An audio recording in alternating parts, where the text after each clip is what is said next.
아닙니다. 감추어진 거는 굳이 우리가 안 알아도 되기 때문에 설명을 안 하신 거예요.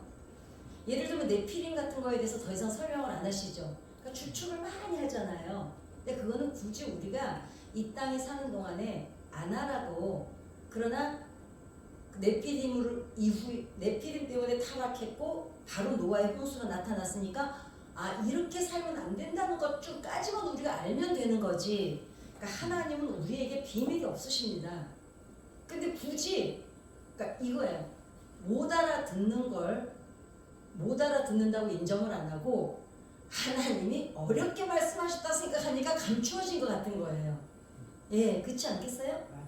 예. 그리고 우리가 이 땅에 사는 동안 하나님을 알아가고 하나님께 배우고 하나님의 말씀을 가지고 교훈 삼아서 목적 삼아서 이게 어떤 기준을 삼아서 살아가는 거는 다 나타나 있어요. 그렇잖아요. 아니 어떤 아버지가 부모가 자식 새끼가 저 새끼 어떡하나 그냥 보려고 다 감추어놓고 숨겨놓고 두고 보는 부모 없어요. 나쁜 부모죠. 그렇게 되면. 근데 부모들은 어떤지 아시죠? 다 흘려놔요. 슬쩍슬쩍. 알아맞혀봐 해놓고는 숙제를 내주면서도 혹시 얘도 못 맞출까봐, 못 맞춰서 실망하고 막 좌절할까봐 막 흘려놓는 게 부모거든요. 그러니까 우리가 하나님을 오해를 하면 안 된다는 거죠. 그래서 우리가 하나님을 절대로 오해하면 안 됩니다. 살아오시면서 이렇게 보면 어느 때가 좀 힘드세요? 어느 때? 뭔 결정을 해야 될 때. 어떠냐면 우리가 뭔가를 결정을 할 때 아주 사소한 것도 사실 고민할 때가 있죠. 그 다음에 또 어떻습니까? 큰 결정을 할 때도 고민하죠. 뭐 결혼 문제라든가 근데 결혼 문제는 대부분 사랑에 빠져서 결혼하는 젊은이들 보면은 고민 안 하더라고요. 그냥 잠깐 다른 것 때문에 고민하지 이 사람하고 살아야 되나 말아야 되나는 고민 안 하더라고요. 고민할 정도면 결혼 안 해야죠. 예, 그렇습니다. 이 사람하고 살아야 되나 말아야 되나 고민할 정도라면 그 사람하고 결혼하지 말아야 됩니다. 예, 그 다음에 또 일상 중에는 어떠세요? 엄마들 특히 저녁마저 뭐 할까? 밥은 뭐 할까? 옷은 뭐 입을까? 네, 신명기 29장 29절이요. 그러니까 우리는 살면서 항상 어떤 결정 앞에 고민을 합니다. 이럴까 저럴까. 그래서 저 같은 경우에는 사소한 것들은 그냥 뭐 그때 우리가 큰 고민 안 하지만 큰 결정, 중간 정도의 어떤 무게가 있는 결정부터는 어떤 원칙을 가지고 있어요. 이 결정이 10년 뒤에도 내가 후회하지 않을 수 있을까? 그걸 생각합니다. 내가 오늘 이걸 해서 그래. 만약 예를 들어서 이제 전 투자를 원래 제가 보기보다는요 되게 소심해요. 그래가지고 제가 입이 크니까 사람들이 다 통이 큰 줄 알아요. 우리 개전에 고양이가 입이 걔 진짜 하품할 때 보고 나는 고양이 입이 그렇게 큰 줄 몰랐는데요. 입이 크면 또 통이 큰 줄 아는데 절대로 그렇지 않습니다. 제가 간이 아주 요만합니다. 저는 개, 주식, 복권 같은 건 왜 안 사냐면 저는요 가슴이 오그라들어서 못 사요. 그때 날짜 오는 동안에. 그리고 드라마는 영화 무서운 거 왜 못 보냐면 그게 영화 같은 거 보면 막 그 결말까지 막 긴장해야 되죠. 저는 그게 싫어서 안 봐요. 저는 거의 뉴스만 보지 드라마도 잘 안 봅니다. 사실은 근데 이제 이런 드라마는 봐요. 약간 가족 드라마 이런 거는 보지만 중요한 거는 내가 오늘 했던 이 결정이 5년 뒤, 10년 뒤에 괜찮을까? 후회하지 않을까? 그리고 또 한 가지는 어떤 것을 결정해야 될 때 이 정도다. 예를 들어 투자를 한다. 누가 이제 저는 돈을 빌려주지는 않습니다. 이거 이제 오해하지 말아야 될 게 누가 돈을 빌려달라 그러면 제한테 있는 것만큼 드리고 맙니다. 나중에 주면 완전 공도 생기고 하잖아요. 우리 세탁기 빨래 넣었다가 뺐는데 10,000원짜리 들어있으면 그거에 10만 원보다 더 기쁜 거 아시죠? 그 10,000원 하나 발견하면 그런 기쁨이 나중에 올지언정 저는 돈을 없어서도 좀 못 빌려주지만 설령 있으면 있는 것만큼 내가 만약 500만 원인데 어떤 사람이 한 1000만 원 빌려달라 그러면 제가 그 달에 써야 되는 게 한 150 된다면 150 빼고 한 450원 내가 있는 게 이게 전부니까 이걸 어떻게 해봐라 이제. 그리고 이제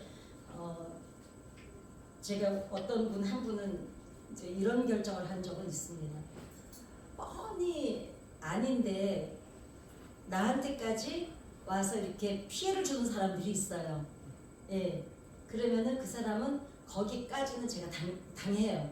당해줍니다. 그러니까 당하는 게 아니라 제가 그냥 손해를 봅니다. 그리고 대신 그 사람은 제 연락처에서 먼저 거는 일은 없습니다. 아, 이 사람하고까지는 관계는 여기까지구나.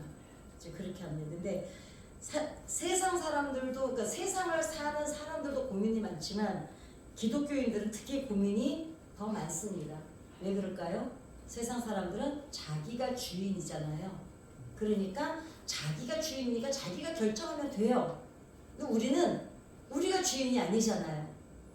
그러다 보니까 어떡합니까? 하나님의 뜻도 생각해야 되고 순종해야 되냐 말아야 되나 이 기본적으로 이런 마음을 가지고 우리가 살기 때문에 또 혹여라도 내가 이 결정을 해서 이게 하나님 앞에 솔직히 말해서 하나님 앞에 누가 될까 보다는 이를 인해서 하나님 뜻을 거슬려 가지고 잘못될까 걱정이 될 때가 많죠. 그러므로 이제 기도할 때 이럴 때가 있습니다. 내가 혼자 결정하면 나 혼자 떠안아야 되잖아요. 근데 하나님 앞에 기도하고 하면 왠지 조금 자유로움이 있습니다. 왜 그럴까요?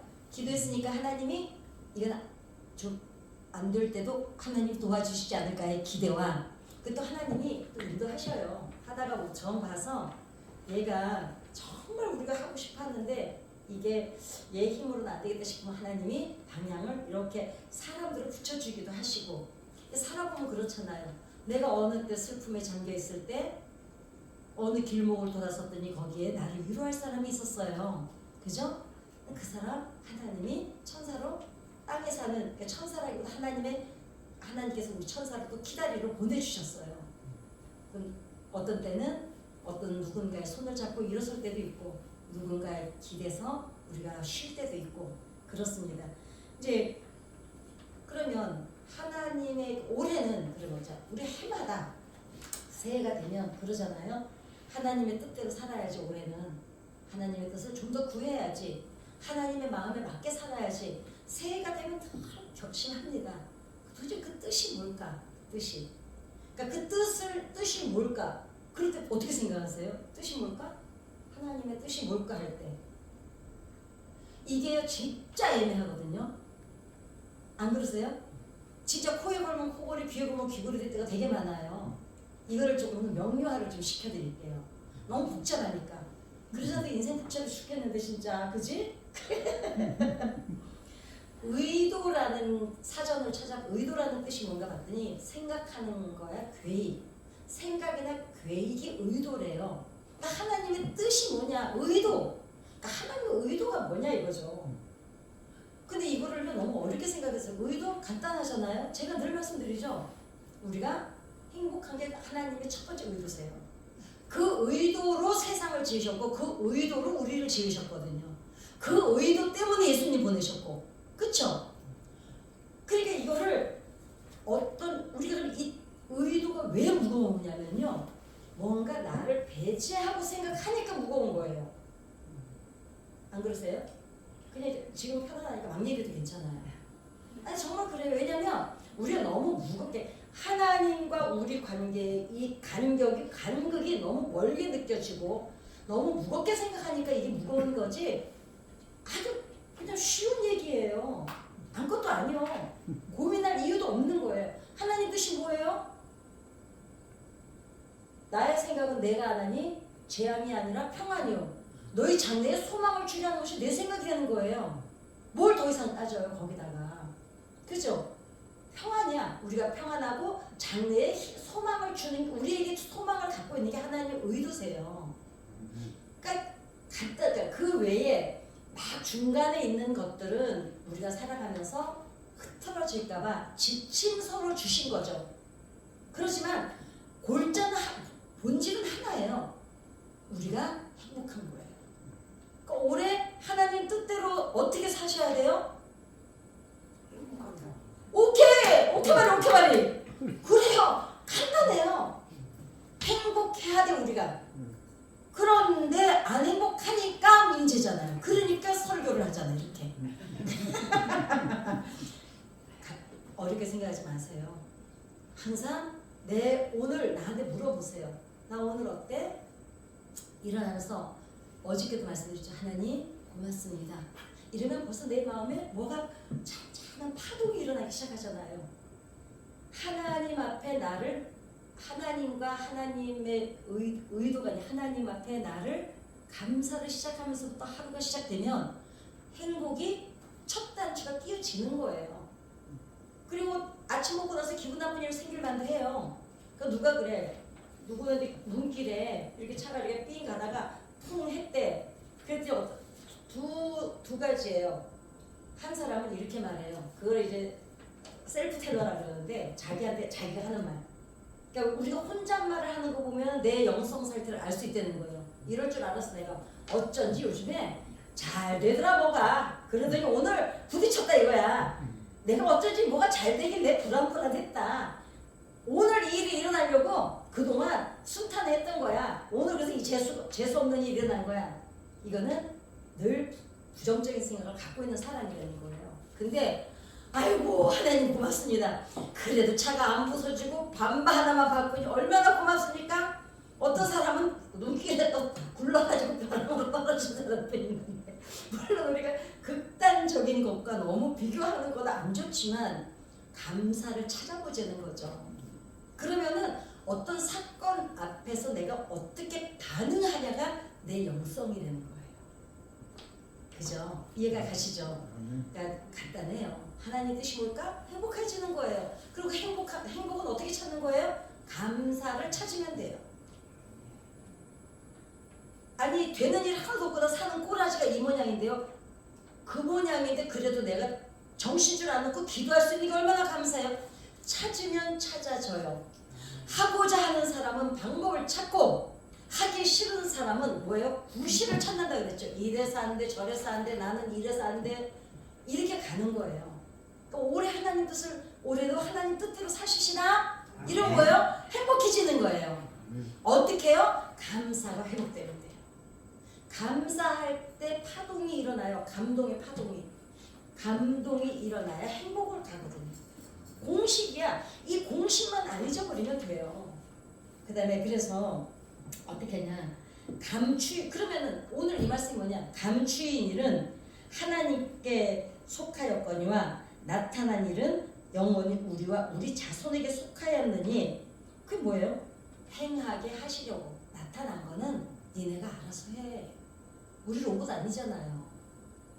그리고 네가 다 큰 자식들이 와서 엄마, 아버지, 나 뭐 이렇게 하려고 아유, 네가 알아서 해. 네가 잘하잖아. 이러잖아요. 그죠? 아니 60 먹은 아들한테 80 먹은 엄마가 일일이 따라다니면서 너 이따위로 돈 쓰면 안 된다. 가계부 갖고 와보라 이러진 않잖아요. 네가 알아서 해. 하나님이 나타난 일은 네가 좀 알아서 해. 그러다가 완벽하게 잘해낼까요? 아니요.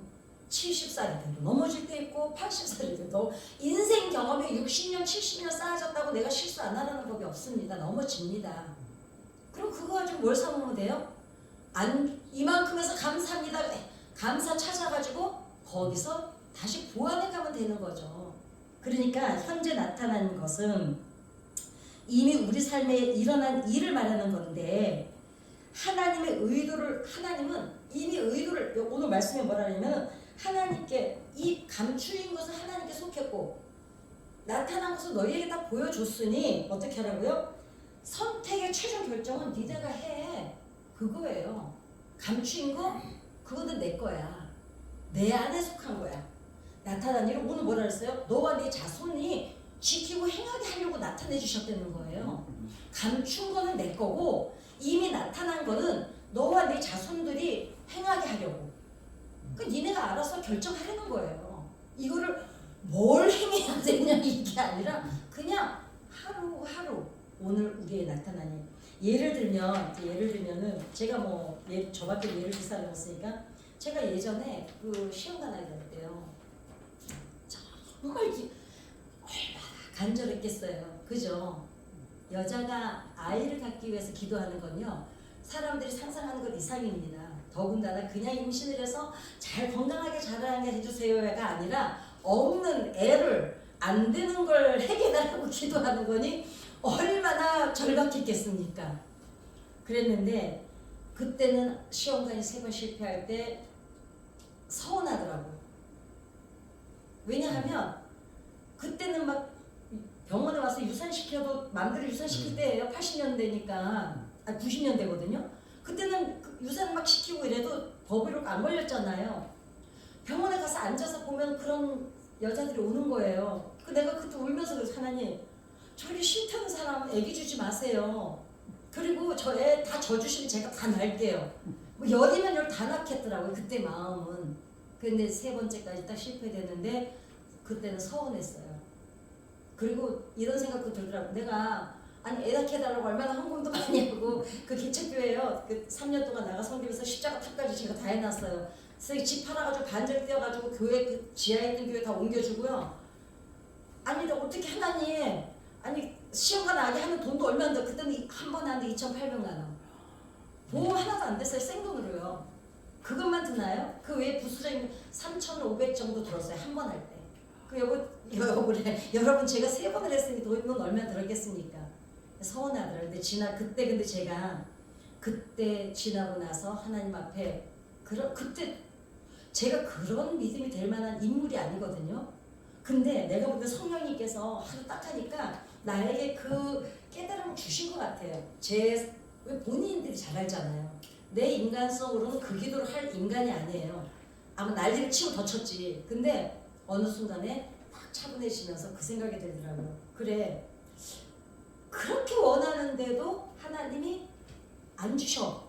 안 들어주셔. 왜냐면 아니 또 하나 하나님이 못하시는 거를 내가 해달라고 했으면 이해는 해요. 아니 하나님도 좀 곤란하셨겠다. 왜냐 자기도 못하겠는데 자꾸 얘가 자기를 너무 높이 평가해가지고 하나님한테 그러면 하나님이 얼마나 입장 곤란하실까. 근데 하나님은 생명의 주인이시잖아요.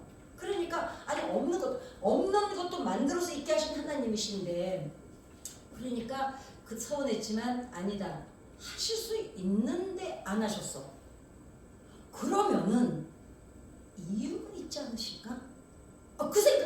근데 그 생각을 내가 하고 내가 기특해가지고 어머 내가 어떻게 이런 생각을 다 했지? 더 진화를 해야 되는데 안 하고 그렇게 기도를 하니까 제가 기특하더라니까요. 그때 제가 그러잖아요. 기도하는 사람들은 고독한 시간이 필요해요. 그 새벽마다 성전에 가서 5시 반에 새벽기도 시작인데 4시면 가서 앉아서 혼자 울어요. 왜냐면 배 나온 여자들만 보면 돌아서서 우는 거야. 막 가슴이 찢어지는 것 같아서.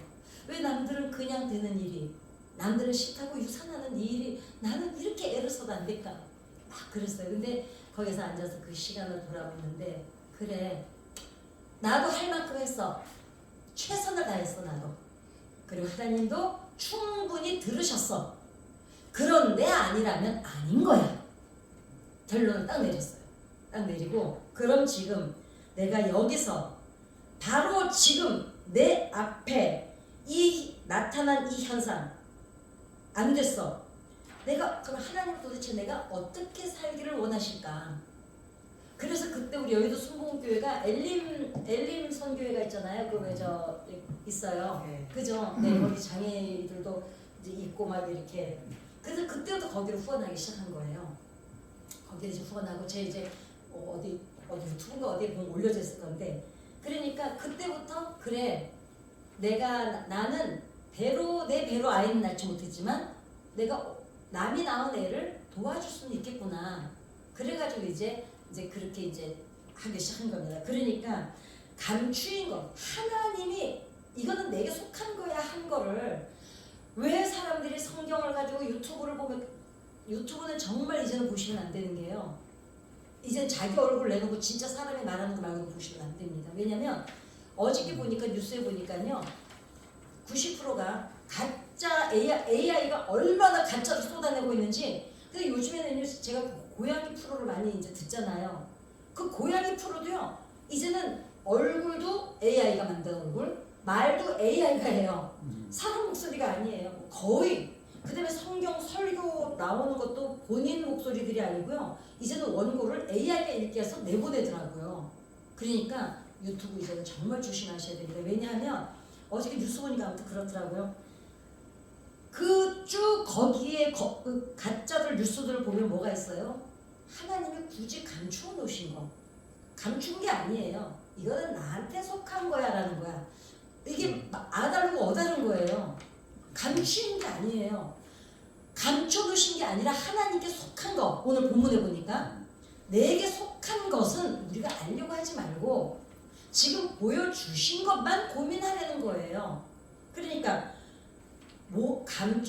하나님께 속한 걸 알게 해달라고 기도하지 말고 이미 나타난 것을 통해서 어떻게 돼요? 내가 무엇을 어떻게 사는 게 가장 나답게 그리고 가장 그리스도인답게 살 수 있느냐를 고민할 때, 그런 고민을 할 때 또 원칙이 있겠죠. 예를 들면 내가 이 일을 오늘 결정해야 되나 마나는 5년 뒤 10년 뒤에 이 결정을 후회하지 않을 자신이 있을 때 결정하면 돼. 그러면 그럼 지금 내가 뜻을 몰라가지고 뭘 해야 될지 모를 때, 제가 이거 언젠가도 한번 이 방법을 말씀드렸는데, 내가 가장 잘할 수 있는 거. 그러면은 뭐 건강도 그렇고 교회 오는 것까지 잘할 수 있어. 앉아서 1시간 정도 기도할 수 있는 거. 난 그 기도하면 되는 거예요. 내가 가장 잘할 수 있는 거 하면 돼요. 그 다음에 뭐냐면, 그 다음에 그 일을 할 때 보람이 있어야 돼요. 그 다음에 기쁨이 있어야 돼요. 인생은 멋도 있어야 되지만 맛도 있어야 된다 그러잖아요. 우리가 왜 재미가 없어요? 맛이 없으니까 재미가 없는 거예요. 근데 멋도 있어야 돼요. 나오실 때 루즈라도 꼭 바르고 나오세요. 아니 오늘 헬스를 갔더니 제 그 어떤 상담하는 모매님이 한 분 계시거든요. 한 80 좀 넘으셨는데 오늘은 너무 이뻐. 왜 이렇게 이뻐졌어? 그랬더니 다른 한 개도 안 하고요. 빨간 루즈만 발랐거든요. 얼마나 세상 얼굴이 환해 보이는지. 저도 그래서 어느 날부터 빨간 루즈만 발라요. 왜냐면 희죽으리 해갖고 있다가 루즈만 바르잖아? 그래도 얼굴이 확 피어난 것 같아요. 루즈라도 주머니에 내가 하나씩 사다 드릴게.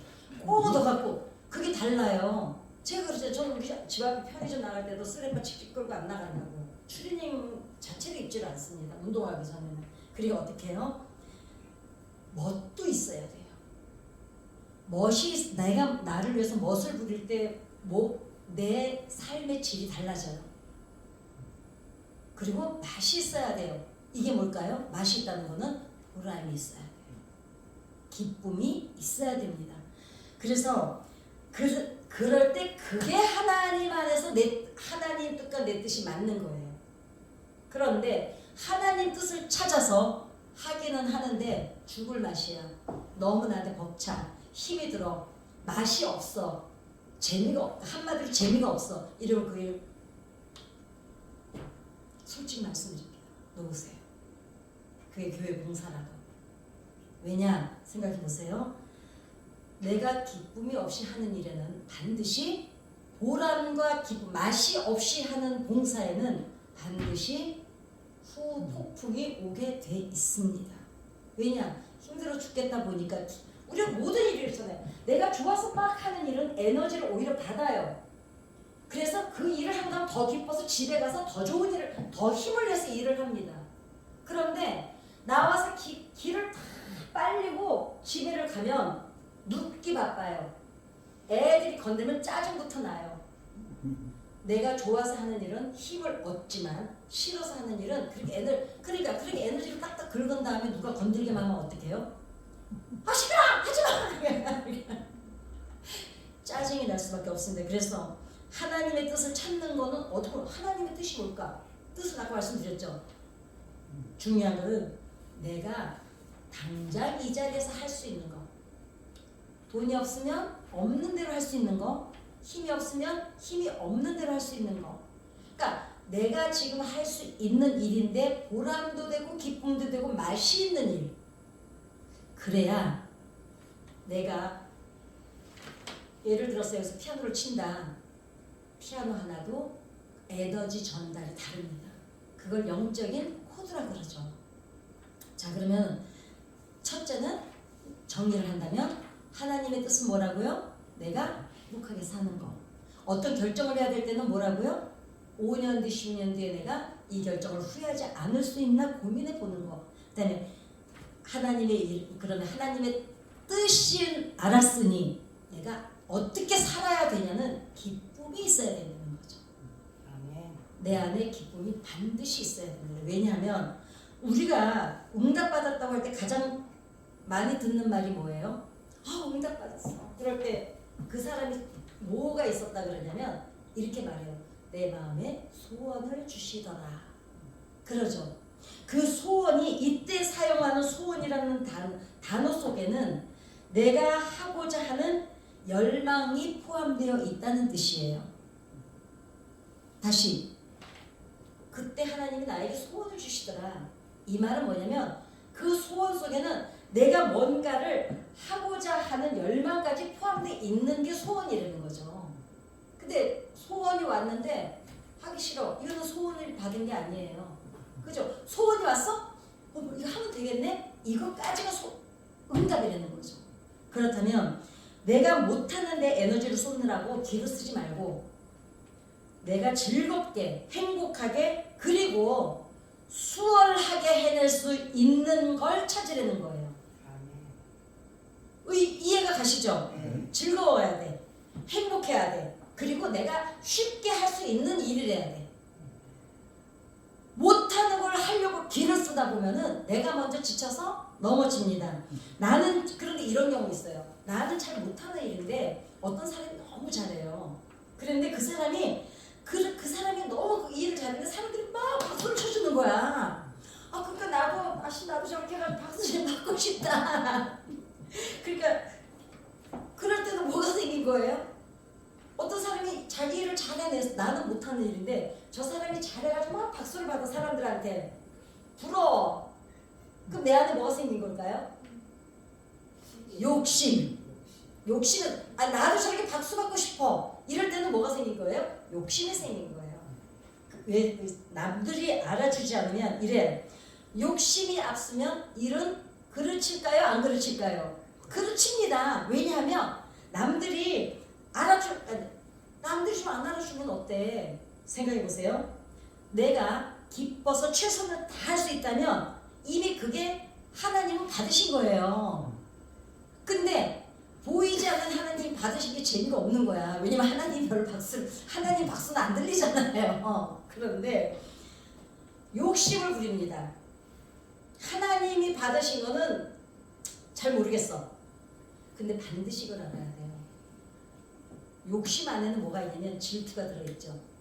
열등의식, 비교의식이 들어있습니다. 비교의식에는 뭐가 들어있어요? 열등의식이 들어있습니다. 그렇기 때문에 죄로 연결이 됩니다. 그죠? 부러워할 필요 없어요. 왜냐하면 까놓고 얘기해서 이렇습니다. 이런 단어를 써도 되나?